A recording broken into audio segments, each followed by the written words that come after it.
everybody, to the new Hearts and Minds podcast, Northern Views. The hearts and minds of Black, educated Afro-Caribbean women here in Toronto. Our Northern Views come with a little humor and a lot of insight. We embrace the perspective of the heart and of the mind in the world we live in today. It's your girl, Kimmie, your passionate heart, and your girl, Jeanette, our mind and chronic overthinker. Let's get into it. How are you feeling? Let's just jump into our weekly checkup. Yes. How's the week? I'm feeling awesome. You're feeling awesome? That's good. I am. That's good. I think the sun is shining and it's affected everybody. It's boosted everybody's mood with the weather getting better in Toronto after last week. We had the hail and all God knows what was going on. Global warming things happening last week. But yeah, summer is definitely back. Perfect.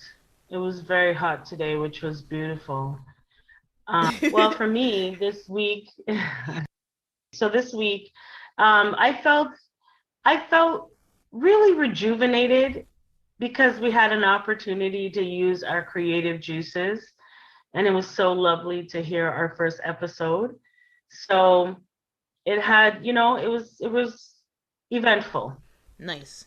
It was exciting. Yeah, I shared it with my family. And they're like, oh, wow, so proud of you. And some of them took a good listen. So great, happy to see that people are getting to know our podcast. I was checking our listeners. We did have some foreign listeners in the U.S. And then my week was pretty good. Yeah, I can't complain.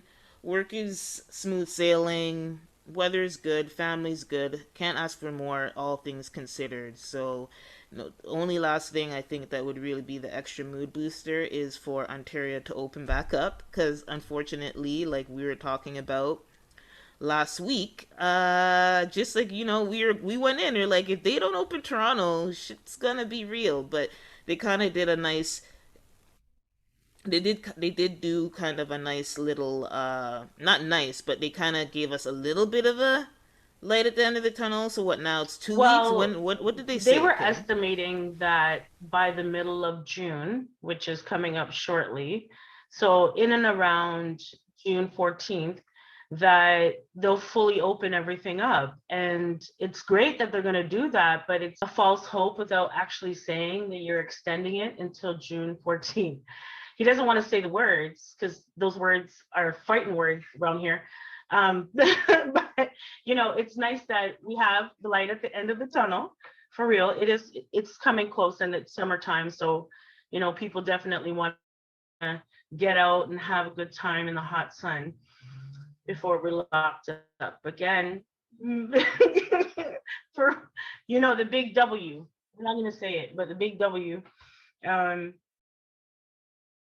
So anyhow, yes, they're planning, they're hoping that by then, in terms of the population, that the majority of us will be vaccinated with the full dose. And so at this point, it's like, just do what you ever have to do and get it done. Because after this, you can't put us in a lockdown again. They don't have an excuse. He told us to get vaccinated and the people rushed and got vaccinated. Right? But, that's that. He better wrap it up in one. Like, he better just take care of the problem now. And I feel like they kind of made an oopsie, and it was justified. Who knows? I don't know how to deal with it. Nobody knew how to deal with it. Every government, every state, every country did their best with the information that they had and the expertise that was and the science that was presented to them. Exactly. That being said, let's hope for the best, and then try to enjoy the summer the best that we can. So what about you, girl? What's going on? Like I said, yeah, good week. Can't complain. Mental health in a good place. Family good. Exactly. Moving forward, last week you had told me to listen to 2 albums, and I decided to do so. And I'm so glad that I did. Now, when I listened to J. Cole, it was powerful. Okay. Off season. Yes, Off Season. It was a beautiful album that he constructed, and it's nice that he let other people in, to give like some different perspective. And there were a few songs that like really stood out to me, that What I were thought those? was, a pretty good addition. I thought there was a lot of jazz in sound, I guess. One song that I did like was My Life, and the feature that he had with 21 Savage and what is it, Moray. Okay. So it was nice. It was hot. It was hot. Like the track is sick. And I mean, J. Cole is a savage. So he really, he brought it back in what's it called? 95 South. 95. Yeah, he brought it back. He brought it back. He brought it back a bit. And I was like, yeah. Yeah, 95 South was the opening track. Exactly. And I was feeling it. I was feeling it. It was really nice. But I'm not gonna stay too long on J. Cole because we know lyrically he's just a master. And we all know this, which Yeah. is great. Um, but I do want to spend a little bit more time on my, I guess, opinion of DMX's album, Exodus. Okay, what'd you think? Exodus it was deep. It was a lot of truth telling. He was coming from, I wouldn't say he was a preaching, but he was definitely preaching his truth, Okay. and it was really nice to have a mixture of, mentioning God and Jesus without throughout the music, even though it's real gutter. But there was some songs there that, see, this is where collaboration is just, it's brilliant. I thought it was Mm-hmm. deep, and it was beautiful. Yeah. It was beautiful that he was able to relate, like God is holding him down, Yeah. and some people might say it's that hood type of preaching, like, but I could definitely relate to him. And there was another song, Bath Salts, with Jay-Z Mm-hmm. and Nas, and I was like, this Yes, that was a good is one. sick. Yes. This is ill. It's like bringing together all those greats. You know what I mean? Like it was amazing to see those three gentlemen on a track because at certain points in their career, they were almost, I don't want to say pinned against each other, but that's the business. Like it just made sense to try to, you're not gonna like Mm-hmm. your competition, but it was nice to see that they came together on this track with DMX. And he said, God bless the children that can hold his own. Mm-hmm. Achoo. And I was like, this is deep. Yeah. This is deep, Jay-Z. Like, stop this. Like, what are you saying? Because it's almost a pun on words, you know what I Yeah. mean? And so it was deep, and Nas, like, as always, he's always coming to teach you the facts. He's coming to open up your mind with a different thinking, and one line that he said, he goes, I'd still be this fly if I worked at Popeyes. I was like, what? Who Nas, said that, Jay-Z or stop. DMX? No, Nas said that last line. Okay. But yeah, yeah. And there's one last song that I need to talk about that I've been bumping ever since. Okay, what is it? There's like I've just been bumping it, and there's other songs that I liked, like "Dogs Out" with Lil Wayne. Like that was a nice collaboration. It was a club banger. Mm-hmm. But "Skyscrapers" with Bono, and I was like, this right here. I didn't see that coming. And there's another, yeah, this right here. I've been bumping this ever since I heard it. Ever since I heard it, and I couldn't wait to hear it loud. And so the only real place that Mm-hmm. I can hear it loud is in my car. So I made sure. This song is beautiful.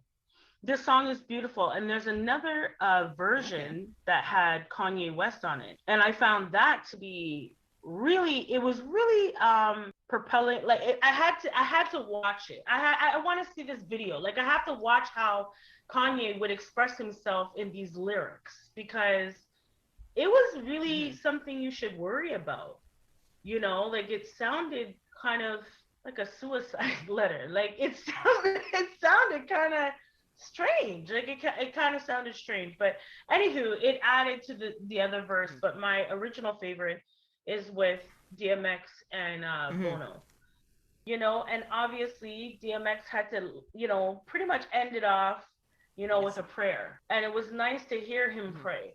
It was nice to hear him bring God into that industry that is so fickle Mm-hmm. and so aggressive, and it was bomb. It was bomb. And so last week I had said that if it didn't come with the same energy, it wasn't going to work for me. Well, this album here, it worked for me. It worked. Okay. It worked for me. It worked for me. It worked for me. But yes, my friend. So tell me what your thoughts are. So for Exodus, like you said, I thought it was very classic DMX. Like you said, you were hoping that it wasn't a departure from the DMX that you knew, and I felt particularly probably because he worked so closely with Swiss Beats. I definitely felt classic DMX, but I also did feel get that vibe where he's obviously much older. He's learned, he's matured somewhat in some things. I don't think in everything, but he definitely, he's looking at life from a different perspective. Maybe before he was a lot more angry, you know, a lot more anger came out of his music. Here it sounded like he was kind of at peace. Like yes, he's still battling his demons, but he knows God's got him. That's definitely the vibe I got of it out of it. And yeah, for me, like you called out the Jay-Z feature. Mm-hmm. I love the Jay-Z feature, and yeah, they had a notorious what's the word, rivalry.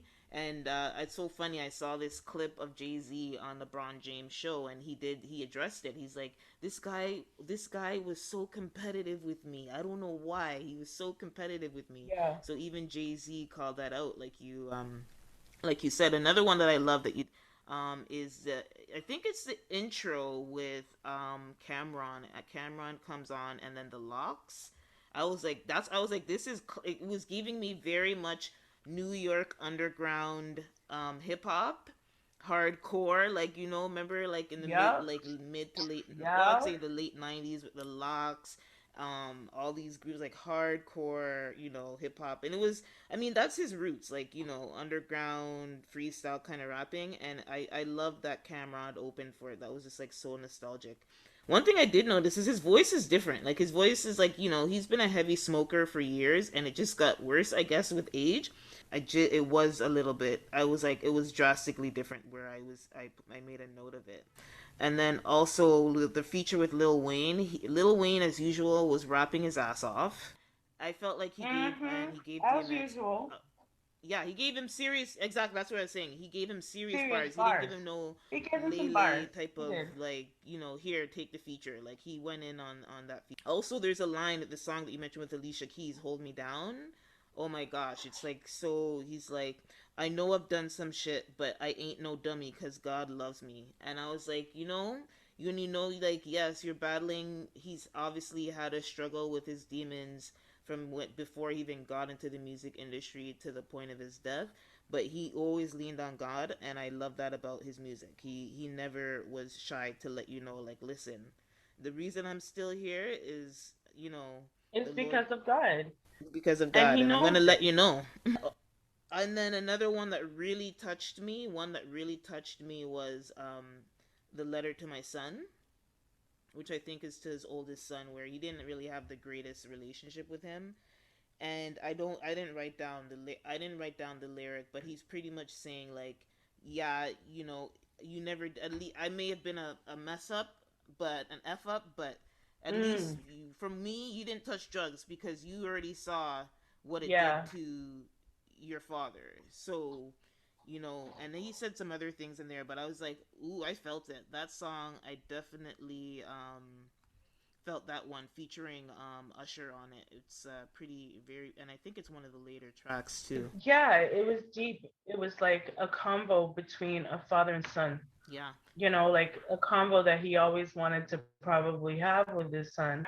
And that's why I opened with saying that it was like, not that he's a preacher, but he's Mm-hmm. preaching his truth throughout this entire album. And it was his last letter Yeah, to everybody, it definitely felt not like just that. his son. Like this whole album is deep. And particularly why I like Skyscrapers is there's a point in the song where you can see like DMX trying to encourage us as a generation that he's leaving behind. It was like I listened to the song, listen to it closely. Final thoughts on J. Cole. Do you think it's his best album? I I did for me personally, like the hip hop heads are saying it's his best album, or at least top two. For me personally, I could even like I think I love that he's coming from a more mature place. He's been constantly the good thing I love about his albums, if you his discography, is if you listen to all his music, you could definitely hear the evolution from an artist that was new and had a lot to prove to the point where now is he's completely comfortable in his lane. He knows his strength. He knows his fan base. He knows why people love him, and he knows why people aren't a fan, and he doesn't care. He's going to do what he's gonna do, and people, are still gonna eat it up. I know I did. Again, I love it, very strong, but I think it's just not my favorite one, but it's so strong, amazing. But It is a good I'm, album. mhm. However, I do feel that's not, I wouldn't say best. I would say top three. Top three. Mhm. It's a good album. It's a good album. It is a good album. And I think, he elevated in some way, whether it's within his mind or in his family setting. He changed a little. You can see it in his music that he evolved in some sort of way because it's deep. For me, my opinion is top three Okay.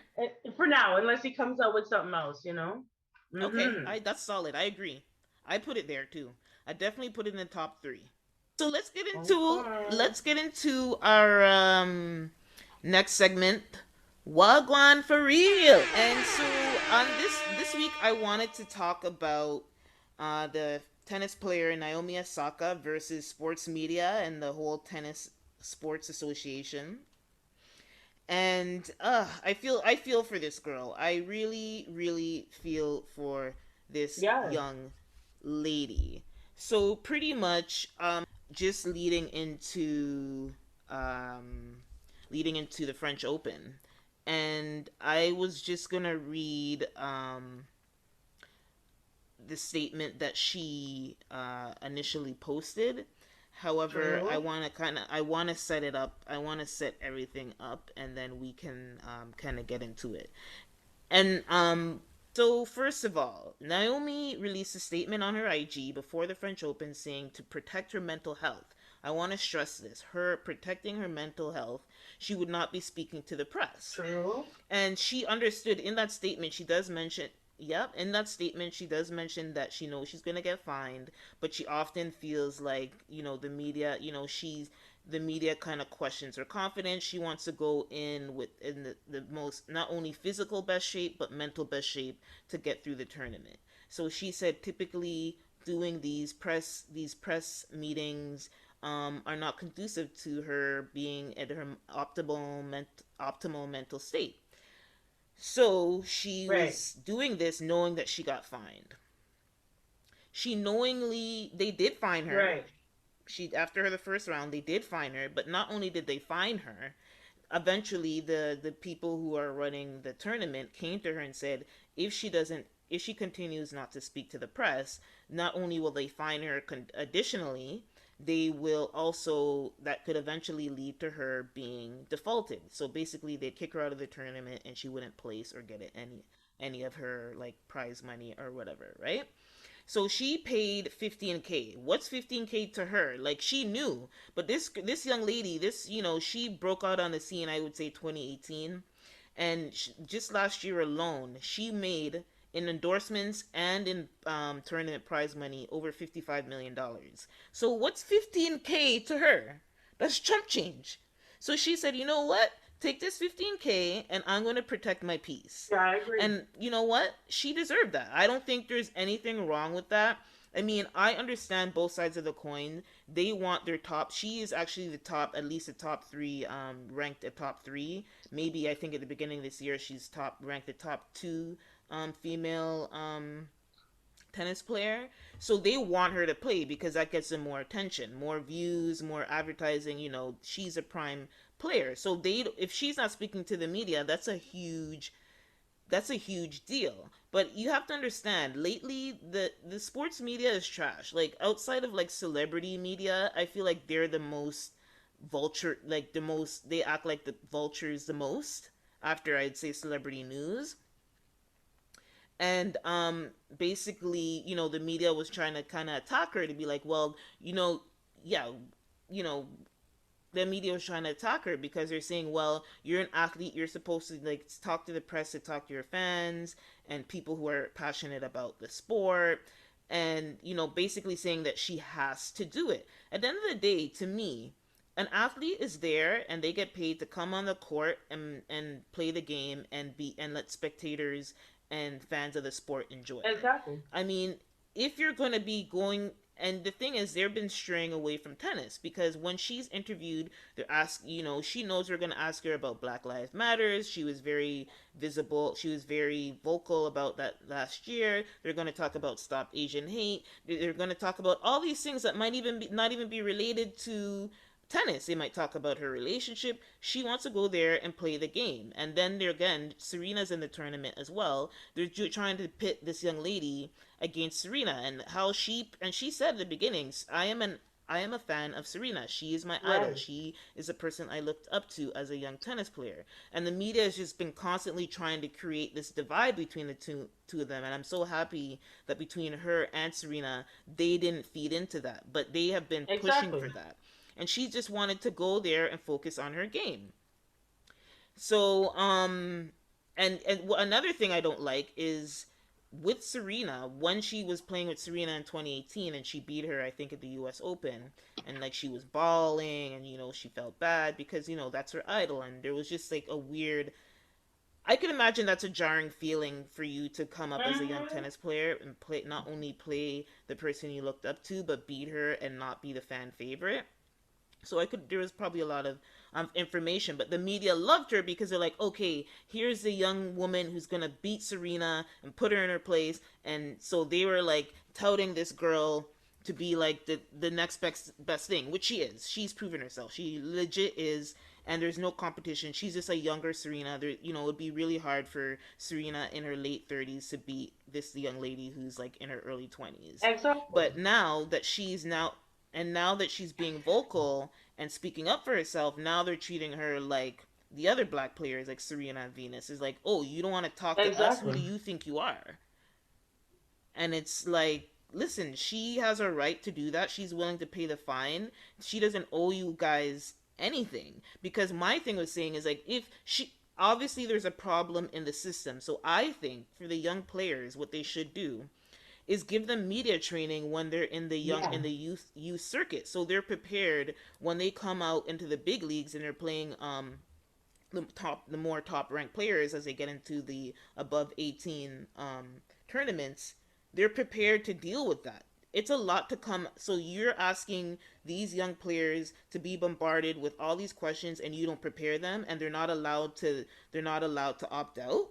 So, you know, that was, you know, my issue. And pretty much what I see in this and why I say Wagwan for real, they're trying to say that she owes it to the tournament, she owes it to her fans. But I really think after the past year with George Floyd and everything, and this whole new awareness of anti-blackness that permeates everywhere in society, is I always felt, and I've always felt this with every sport, pro sport where there's a Yeah. lot of money, especially the team sports like NBA, NFL, even baseball and soccer in the MLB.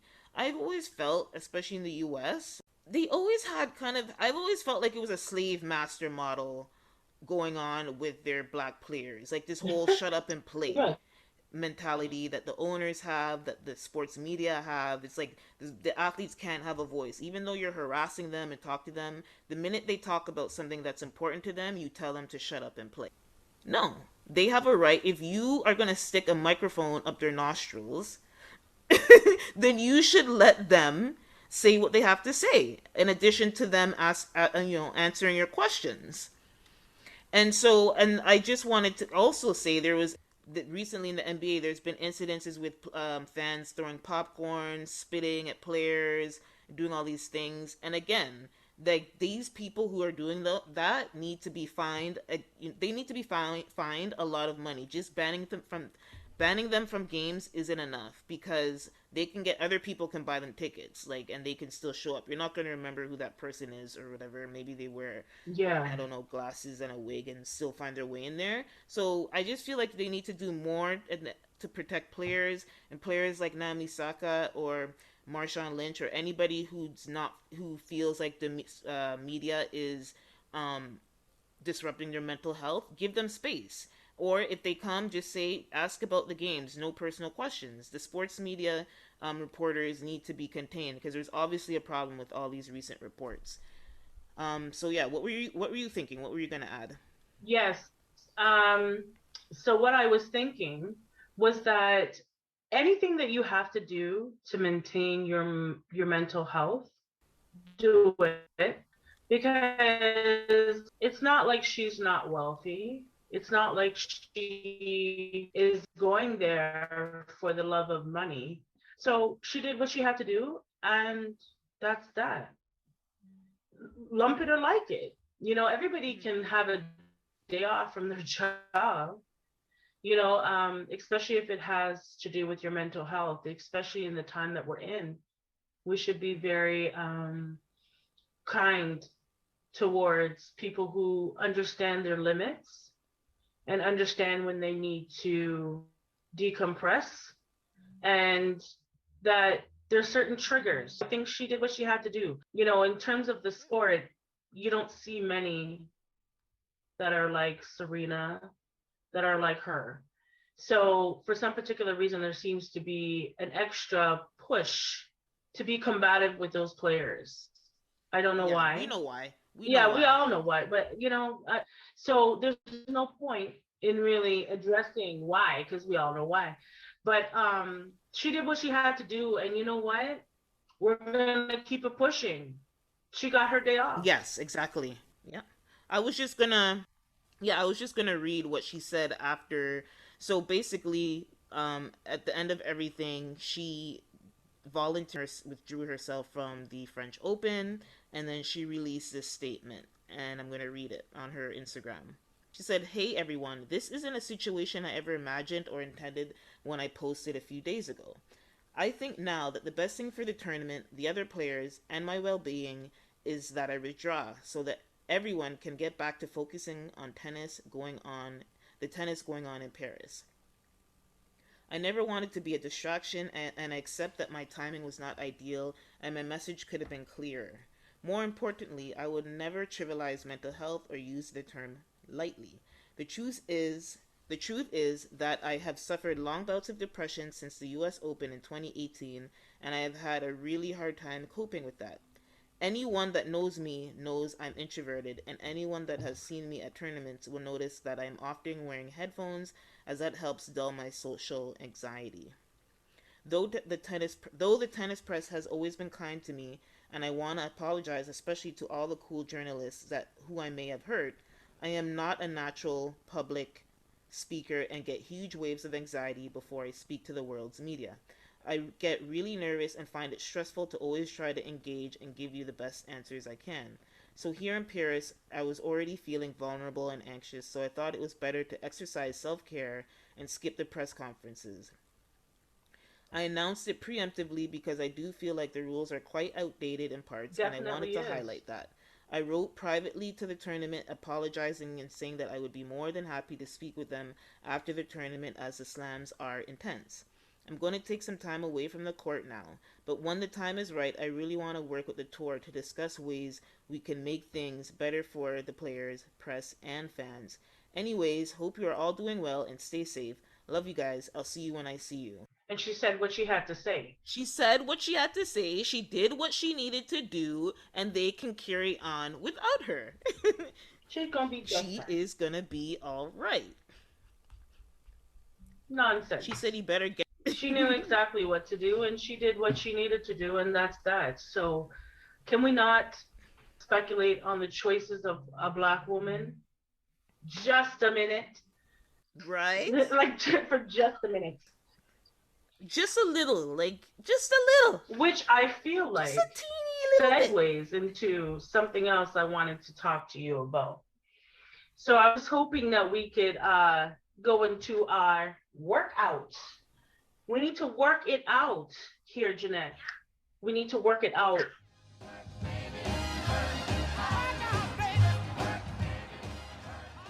Okay, so yes, let's get into the workout sessions. And so the workout sessions is where we work out our hearts and exercise our mental fitness and do a deep dive discussion on issues that have been impacting the culture in the past weeks.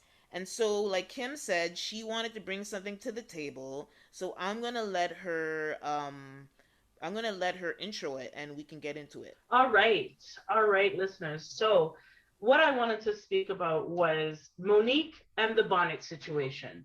That is what I am choosing to call it for this workout. We need to work it out.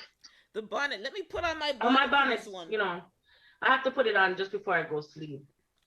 Because, yes. So, with this bonnet situation, now Monique came out, she's a brilliant comedian, a brilliant actress. We're not going to take any of that away from her. We are going to kind of put it on the back burner for a minute because when I saw what she had to say, now at times I feel as though she's a little on the condescending side, but this time she came with a different appeal. But it still was, why do you feel you need to be the one?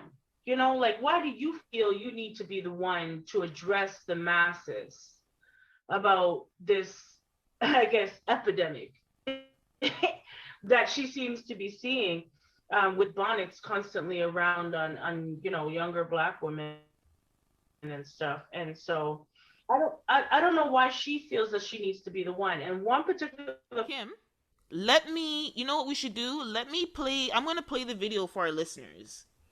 I'm going to play the audio for them so Okay, they great, perfect. can hear what exactly Monique said, and then we can do our deep dive on it. Okay, I'm going to play it now. To say what I'm getting ready to say because I want to make sure I'm not saying it in judgment, and I want to make sure I'm saying it from a place of love. Y'all, some of y'all have given me the title of auntie, and I'm honored that y'all do that, right? But there are times where auntie got to talk to her babies and say some real shit. So yesterday, I was in the airport in Atlanta because I'm in Jackson, Mississippi now at Chuckles Comedy Club, right? And we got 3 shows tonight. We got a matinee at 5:30, then we got 7, then we got 10, right? And I'm excited. I always love too many for me to tap. But I saw so many of our young sisters in head bonnets, scarves, slippers, pajamas, blankets wrapped around them, and this is how they're showing up to the airport. And I've been seeing it, not just at the airport, I've been seeing it at the store, at the mall. I've been seeing sisters showing up with these bonnets and headscarves and their slippers. And the question that I'm having to you, my sweet babies, when did we lose pride in representing ourselves? When did we step away of let me make sure I'm presentable when I leave my home? Let me make sure I'm representing the family I created so that if I'm out in the street, I look like I have pride in myself. And I'm not saying no full face of makeup. I'm not saying no full front lace frontal. I'm not saying none of that. All I'm saying is, could you please comb your hair? And if you don't want to comb your hair, they got enough shit out here now, baby, where you can style yourself up and look like you have pride. I stopped it there. Sorry. You could go and continue.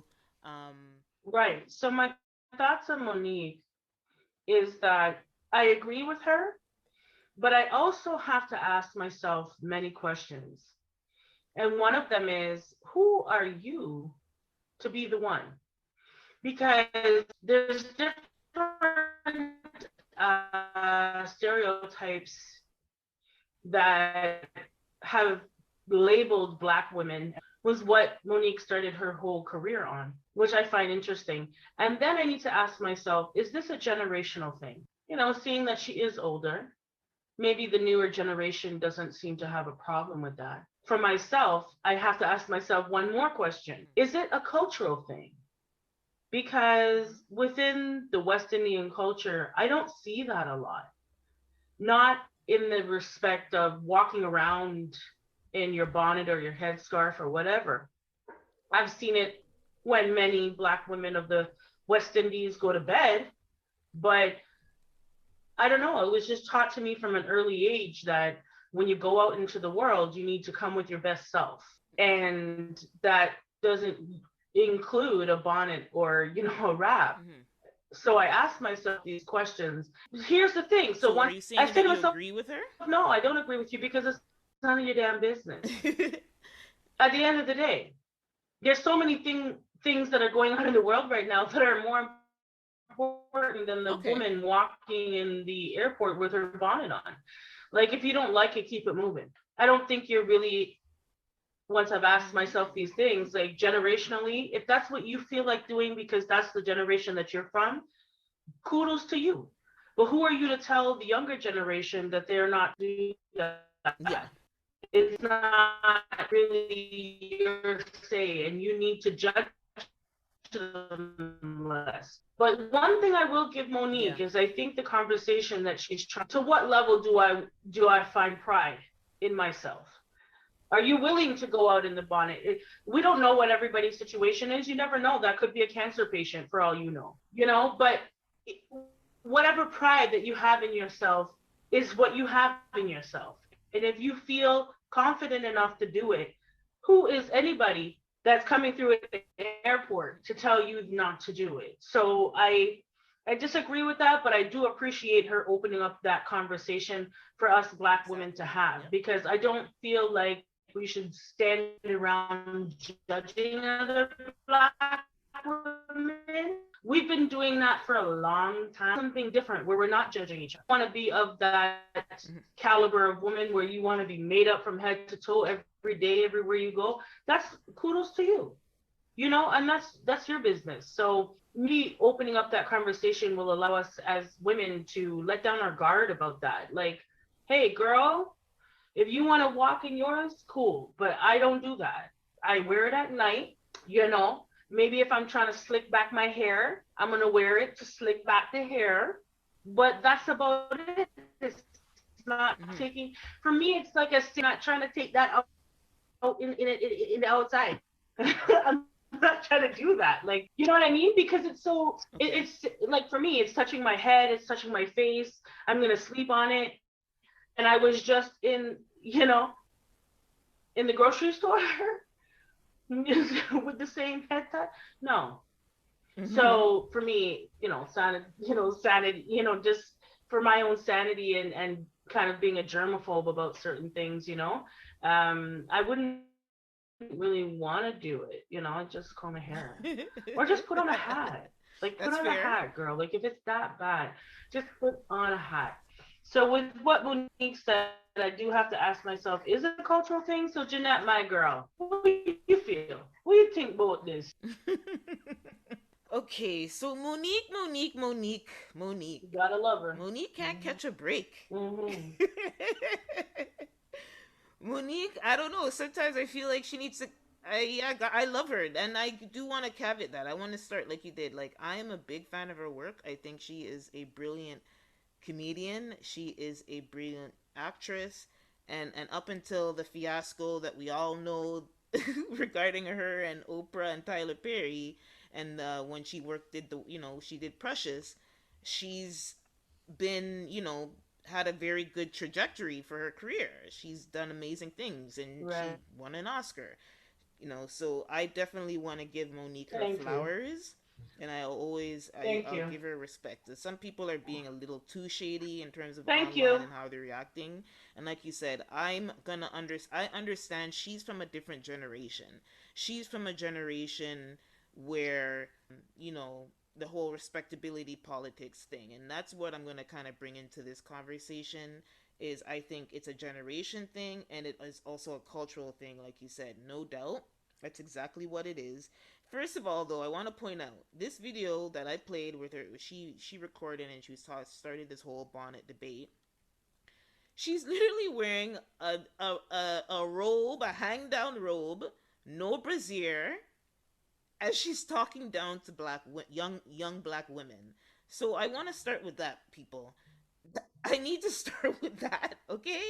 And also, this is a woman when she was walking down the red carpets when she was nominated for she was nominated for an Oscar and for a the other what's that other award that they do before, anyway, all the big award shows, the SAG awards. She was everywhere that year when she did Precious. She was like literally the star of that movie, and she was walking on red carpets with her hair like covered with, her legs were like hairy as a bear. Like she did not business. She was like, "You're gonna catch this leg hair. I don't business. Coarse as hell. You're gonna see it and you're gonna like it and you're gonna take a picture of it. Let's go. I still look fly." So I respected that about her. She didn't have a problem with body hair and she was comfortable. So I admired her for like going against the grain and just being comfortable in her body and her beauty and still feeling proud and holding her head high, as she said, right? So now, the thing is with the bonnet, here's my thing with the bonnet. The Exactly. bonnet is not, it's not the bonnet or, people wearing their inside clothes outside. Again, it's respectability politics, and she's making it sound like self-pride. But the thing is, if somebody has self-pride, you can't tell me, if me or another young lady, if she's walking around with a bonnet, she doesn't have self-pride. If she's happy with herself and how she looks and however she put herself together, then obviously you have self-pride. It's self. You don't care about what Miss Monique, Auntie Monique thinks, or Mr. Tom, Dick, and Harry thinks. You are walking with your head held high because you are proud of who you are and how you present yourself. Maybe somebody on the outside might not like it, but you're not making that your problem. And especially with these Gen Zers, they really don't care about what other people think. And I just want to go in. So that I want to define the term, respectability politics is something that we've been hearing a lot of in the past year. Again, relate all the aftermath of talking about all the anti-blackness across the world.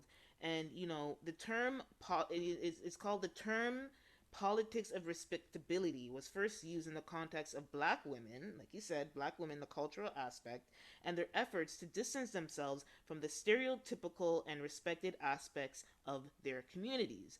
Respectability politics continues to influence the behavior of racially marginalized black individuals today who gain status and rights by adhering to hegemonic standards of what it means to be respectable. But so I got that from Wikipedia. I wanted to make sure that we had the context right. And again, that's again is you're telling somebody, oh, a guy, young man, pull your pants all the way up to your waist because that means the police will harass you. The police are gonna harass. You know what I just wanted to put my input on, Jeanette. Okay, sorry about that. But Yeah, go what I ahead. did want to mention is that the respectability aspect. Now, the whole idea of respectability came to us black people from the perspective of white people. And with that being said, who is to say that she can't walk wherever she wants with her bonnet on? Exactly. It's her prerogative. This is a free country.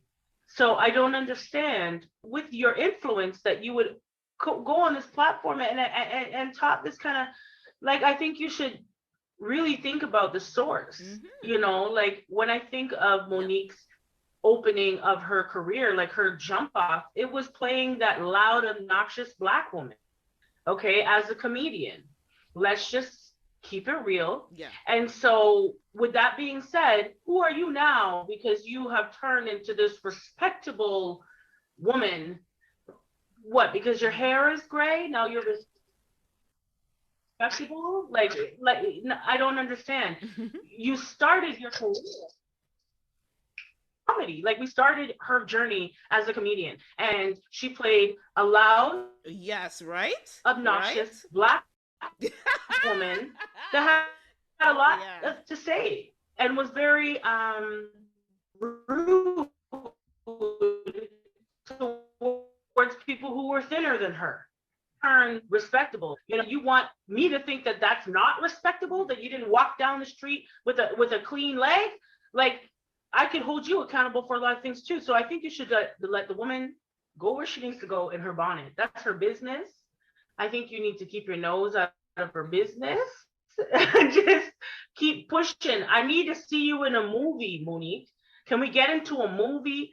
Can we get into some sort of a role? Can I see something other than you telling me what you think is respectable? Because I also feel like when we have these expectations of what is respectable, it's also very judgmental and limiting. Right? You're going through an airport, just be glad you made it on. That's what you should be thinking about when you're on an airplane. Is coming off the airplane, I'm safe, I'm sound. I don't need to think about this woman and her bonnet. Keep it pushing.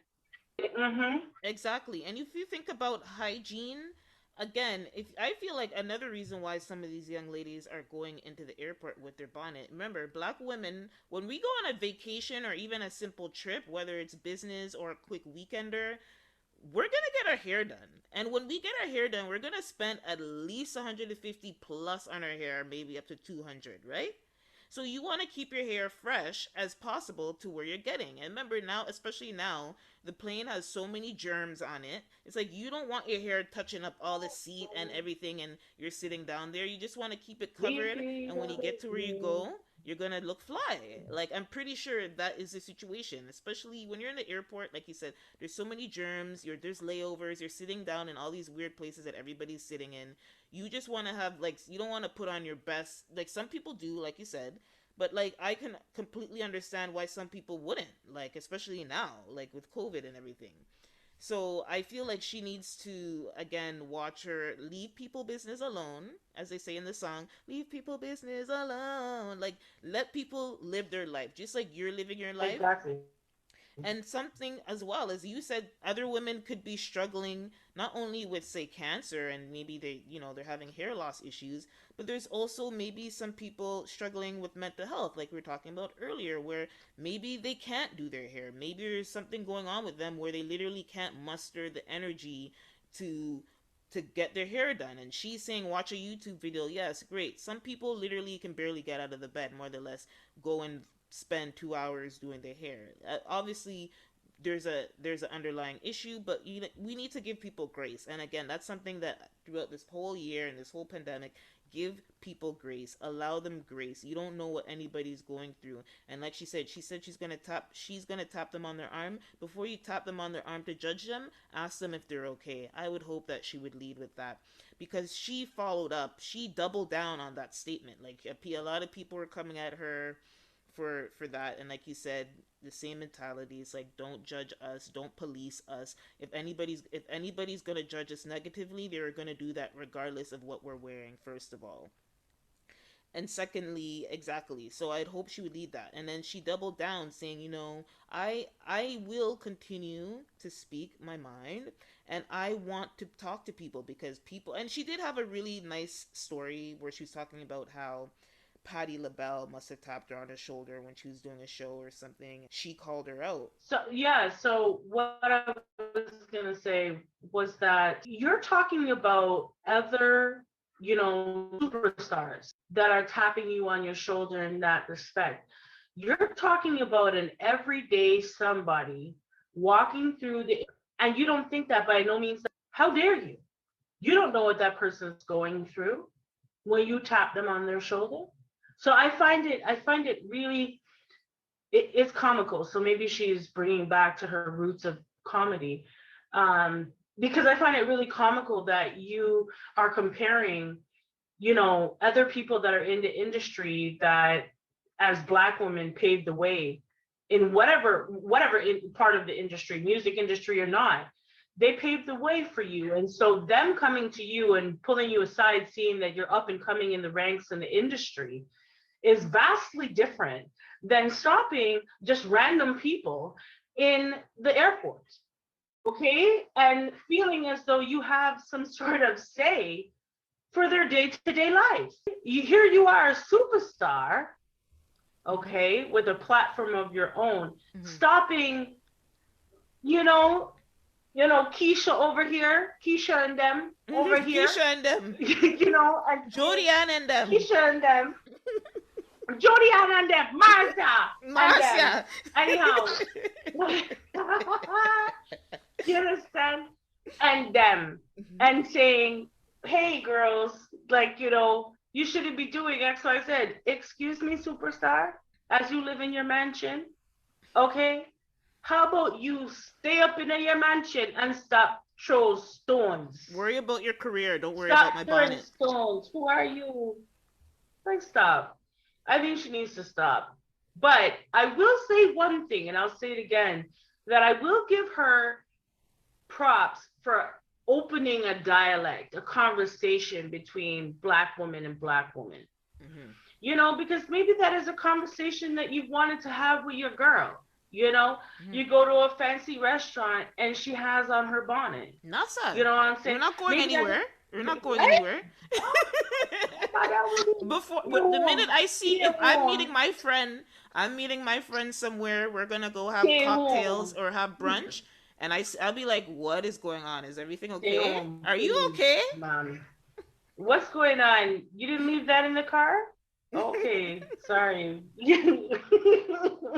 No, but and that's just my personal preference, because I do want to be polished. Yeah. You know, and polished does not, you know, when you have things on your head, you don't really look that polished unless it pertains to the outfit. Yeah. Now, I will say that head wraps are different. They are different. We're talking about, I agree. They are different. We're talking about, because she tried to mix up and blend when she said scarves. Mix up and blend. She tried to put bonnets and scarves and head wraps all in one. And I was like, no, because a nice African wrap up with your hair nice, and it can look really nice. Yeah. Really nice. Especially if you have the right attire. It could look really nice. So we're talking about, that's why in my view, it's sleepwear. You know, it's a part of my pajamas. It's a part of what I put on before I go to bed, because it doesn't have that fashion statement like a nice wrap would. You know what I mean? It was fabulous. So I don't want to put that in the same. But all in all, I think Miss Monique, you know, it's nice that you opened this conversation for Black women to have and to discuss their perspectives. But all in all, mind your business. Mind your business alone. Yes, girl. Okay. So Jeanette. Alone. Leave people business alone. Yes, leave people business alone. It's none of your business. Stop judging people. You know? Well, for me, $150 to go do her hair. How about that? How about that? Exactly. How about we tap her on her shoulder and give her some money to go get her hair done? Since you're so concerned. Yeah, right? If you're gonna tap me on the shoulder, you better give me that $200 to go get that hair done. I'm not watching no YouTube video for 2 hours to figure out how to deal with this. That's why I put on the bonnet. My hair is actually crisp right now. My hair is laid right now, but it needs to be covered until I get to where I'm going. Well, if she wants to assume, because she made a comment in what she said, and she said, just comb your hair. Yeah, she's assuming. So that was an assumption that your hair is not combed underneath. So if you feel like you need to tap people on the shoulder and tell them about what they can put on their head top, You need to give them some money because you think their hair's not done. That's why they have it on. So give them some money to do their hair then. I'm sure you're not tapping people to do that, but you're going to tap people as a superstar in, like, really? Stop. Stop, Monique. Stop. Stop. And as Black women in general, be who you want to be. Be who you want to be. Whoever that is, whatever that is, be who you want to be. You don't have to go according to whatever standard society has set for you. You do what you want to do because God is looking after you and he's the one that you should be concerned with their opinion, not Monique on the bonnet situation. Not Monique at the airport. Stop. So for me personally, just to kind of conclude this, my personal opinion is, I mean, personally, I won't wear a bonnet out in public. However, I do not judge those who do, and in fact, I give props to them. If you're comfortable enough where, you know, you're just covering your hair, you're running to the grocery store, you know, you need to run to pick up some milk, or even if you're going to the airport to get to your next destination and you just want to cover up your hair and be as comfortable as possible to get to where you're getting to. Yes.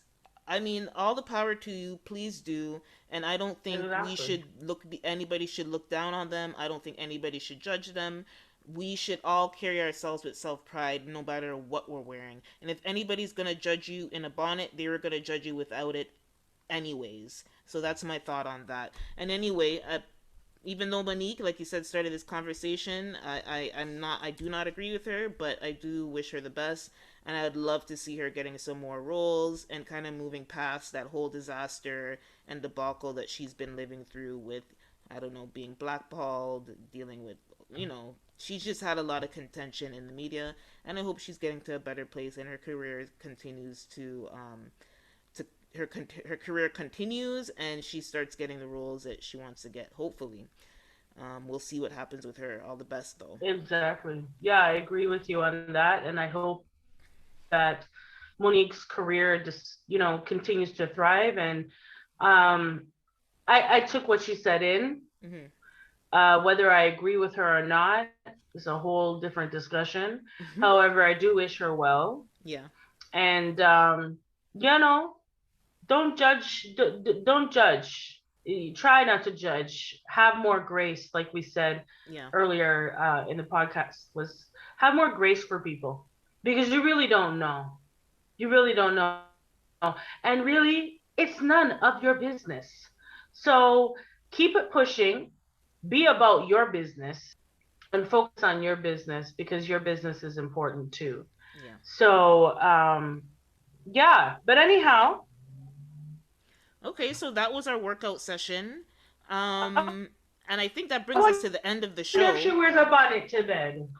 Oh, that's a good question. I'm sure she does. I'm sure she wears a bonnet to bed. Her braids were looking too laid in that video. Her grayed out braids were looking too laid for her not to be wearing a bonnet to bed. Laid. And I saw those baby hairs. I saw them. They were laid too. Yeah, so we know she's wearing a bonnet to bed. Yeah, I saw them too. She has to be. Or a scarf. Something like that. That's what it is to be Black, because as a Black woman, you protect your hair. You protect your hair at all costs. Okay, because it's very expensive to get it right. So, yes, but I guess this is definitely the end of this podcast, which is awesome. Another podcast under the belt. Love it. Episode 2. And so, well, we're going to end on that note, and we hope your hearts and minds were activated on this week's show. Whether you lead with your heart or your mind, stay thoughtful and stay passionate. We'll talk next Wednesday.